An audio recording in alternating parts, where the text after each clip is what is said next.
We went to the National Park Service location, which is next to the alley, which is next to the building where the Greyhound bus parked before the white nationalists, some of whom are probably still alive today, certainly their children and grandchildren are, maybe even living in Anniston, Alabama, where, footnote, by the way, I think everybody probably is familiar with this story by now, Cat Williams has bought an old decommissioned military base there and is going to do in Anniston, Alabama, what Tyler Perry did in Atlanta, except Cat Williams has now entered a memorandum of understanding with Miles College, that same HBCU whose baseball team has as a home field, Rickwood Field, has partnered with Miles College to have those HBCU students come over into his developing film studio because they're going to use all the cutting edge AI stuff and start talking about filmmaking with all this advanced technology.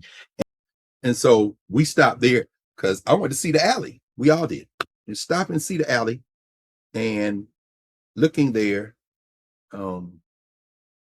got a mural of the Greyhound bus there on the side of where the Greyhound station is. And there's a little narrow alley, just narrow enough for a bus to back up in there and pull out. One bus, not two, not three, just one bus. And you can see when they backed in there how them white boys got in the front to block them and then started slashing tires and busting windows. And so the bus just took off. And then you leave that alley and leave town and go down 202, the highway, you're headed toward Birmingham. And they got another marker where they caught the bus because the tires gave out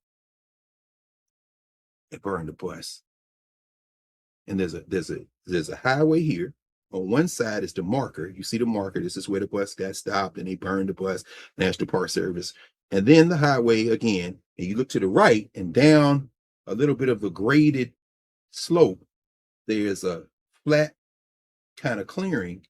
And we saw 1, 2, 3 little houses, like trailer houses. Like somebody just pulled their trailers up, dumped the trailers and detached the trailer. And now that people live there. 2 flagpoles. And you know what was on the flagpoles?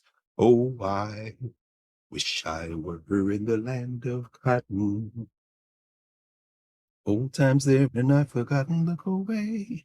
I thought for a minute I was in rural Maryland, north of Baltimore, but I wasn't. We were in Alabama, and them Confederate flags was flying damn near as prominently as all the U.S. flags. And there are so many U.S. flags. By the way, I got my hands on this the other day.